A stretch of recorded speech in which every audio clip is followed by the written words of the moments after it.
नमस्कार, मी रुचिता. ॲग्रोनमध्ये आपल्या सर्वांचं स्वागत. आज आपण शेती संदर्भातील महत्त्वाच्या बातम्यांचा आढावा घेणार आहोत. राज्यातील सूक्ष्म सिंचन संचावरील अनुदानाची प्रतीक्षा करणाऱ्या शेतकऱ्यांसाठी मोठी आनंदाची बातमी आहे. केंद्र आणि राज्य सरकारकडून निधी उपलब्ध झाल्यानंतर ठिबक सिंचन अनुदानापोटी 208 कोटी 13 लाख रुपयांचा निधी वितरित करण्यास कृषी आयुक्तालयाने मंजुरी दिली आहे. या निधीचा लाभ राज्यातील हजारो शेतकऱ्यांना मिळणार असून अनुदानाची रक्कम थेट शेतकऱ्यांच्या बँक खात्यात जमा केली जाणार आहे. वाटप होणाऱ्या निधीपैकी 164 कोटी रुपयांची रक्कम सर्वसाधारण प्रवर्गातील 43,000 शेतकऱ्यांना मिळेल. याशिवाय अनुसूचित जाती प्रवर्गात 24.55 कोटी रुपये तर अनुसूचित जमाती प्रवर्गातील शेतकऱ्यांना 19.56 कोटी रुपये अनुदानापोटी वाटले जातील. राज्यात वाढत्या मानव आणि वन्यजीव संघर्षाच्या पार्श्वभूमीवर मोठा निर्णय घेण्यात आलाय. वनमंत्री गणेश नाईक यांच्या अध्यक्षतेखाली झालेल्या राज्य वनजीव मंडळाच्या स्थायी समितीच्या बैठकीत महत्त्वाच्या उपाययोजनांना मंजुरी देण्यात आली आहे. या निर्णयानुसार राज्यात पहिल्या टप्प्यात 10 नियंत्रण कक्ष उभारले जाणार आहेत. तसंच 1000 गावांमध्ये कृत्रिम बुद्धिमत्ता म्हणजेच AI आधारित अलर्ट यंत्रणा कार्यान्वित केली जाणार आहे. याशिवाय वन्य प्राण्यांच्या बचाव आणि उपचारांसाठी 2 रेस्क्यू सेंटर आणि 10 उपचार केंद्र उभारण्यात येणार आहेत. या संपूर्ण प्रकल्पासाठी सुमारे 260 कोटी रुपयांचा खर्च अपेक्षित आहे. पुणे कृषी उत्पन्न बाजार समितीने महसूल वाढवण्यासाठी महत्त्वाचा निर्णय घेतलाय. भूसार विभागातील अनियमित शेतीमाल, बिगर शेतीमाल आणि संबंधित वस्तूंच्या व्यवहारांवर आता 1% वापर शुल्क म्हणजेच युजर चार्जेस आकारण्यात येणार आहेत. पणन संचालकाच्या मंजुरीनंतर ही आकारणी 28 मार्च 2022 पासून पूर्वलक्षी प्रभावाने लागू करण्यात आली असून संबंधित व्यापाऱ्यांना थकबाकीसह शुल्क भरावे लागणार आहे.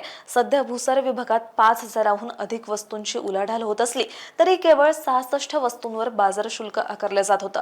नव्या निर्णयामुळे बाजार समितीच्या महसुलात मोठी वाढ होण्याची अपेक्षा आहे. हा निधी बाजारातील पायाभूत सुविधा, स्वच्छता आणि व्यवस्थापन सुधारण्यासाठी वापरला जाणार असल्याचं प्रशासनाने स्पष्ट केलंय. खरीप हंगाम तोंडावर असताना कृषी विभागाने शेतकऱ्यांना महत्त्वाचं आव्हान केलंय. केवळ DAP खतावर अवलंबून न राहता SSP, NPK आणि TSP यांसारख्या पर्यायी खतांचा वापर करावा असा सल्ला देण्यात आलाय. DAP खतामध्ये 18% नत्र आणि 46% स्फुरद असतं. मात्र SSP खतामध्ये स्फुरदासोबत सल्फर आणि इतर सूक्ष्म अन्नद्रव्येही उपलब्ध होत असल्याने ते विशेषतः तेलबिया पिकांसाठी फायदेशीर ठरतं. कृषी विभागाच्या माहितीनुसार DAPच्या 1 गोणीऐवजी अर्धी गोणी युरिया आणि 3 गोण्या SSP हा प्रभावी पर्याय ठरू शकतो. तसंच NPK 10-26-26, NPK 20-20-0-13, NPK 12-32-16 आणि NPK 15-15-15 यांसारख्या संयुक्त खतांचाही वापर संतुलित अन्नद्रव्य व्यवस्थापनासाठी उपयुक्त आहे. अनुदानित खतांसोबत बिगर अनुदानित खतांची सक्तीची विक्री म्हणजेच लिकिंग पुन्हा सुरू करण्याच्या मागणीवरून राज्यात नवा वाद निर्माण झालाय. फर्टिलायझर असोसिएशन ऑफ इंडिया म्हणजेच FIA ने लिकिंगवरील बंदी उठवण्याची मागणी केली असताना माफदाने या मागणीला कडाडून विरोध केलाय. माफदाच्या मते खत कंपन्या नफासाठी शेतकऱ्यांवर अनावश्यक उत्पादनाची सक्ती करत होत्या. त्यामुळे राज्य सरकारने लावलेली लिकिंग बंदी योग्य असून त्यामुळे लाखो शेतकऱ्यांची लूट थांबली आहे. दरम्यान बंदीच्या निर्णयात बदल झाल्यास राज्यातील शेतकरी आणि विक्रेत्यांमध्ये नाराजी पसरण्याचा इशाराही माफदाने दिलाय. कांदा उत्पादक शेतकऱ्यांच्या प्रश्नावरून महाराष्ट्र काँग्रेस प्रदेशाध्यक्ष हर्षवर्धन सपकाळ यांनी केंद्र आणि राज्य सरकारवर जोरदार टीका केली आहे. दिल्ली येथे केंद्रीय सहकार मंत्री अमित शहा यांची भेट घेण्यासाठी गेलेल्या महाराष्ट्रातील मंत्र्यांच्या शिष्टमंडळाच्या दौऱ्यातून शेतकऱ्यांच्या पदरी काहीच पडलं नसल्याचा आरोप सपकाळ यांनी केलाय.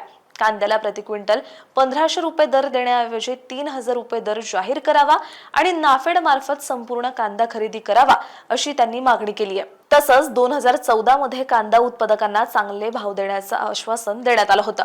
मात्र आजही शेतकरी संकटात असल्याचा आरोप करत शेतकऱ्यांच्या मागण्या मान्य न झाल्यास आंदोलन पुन्हा तीव्र करण्यात येईल असा इशारा देखील त्यांनी यावेळी दिलाय. या सगळ्याविषयी तुम्हाला काय वाटतं हे आम्हाला कमेंटमध्ये सांगायला विसरू नका आणि अशाच शेती संदर्भातील महत्त्वाच्या बातम्यांचा आढावा घेण्यासाठी ॲग्रोवनला सबस्क्राईब आणि फॉलो करायला विसरू नका.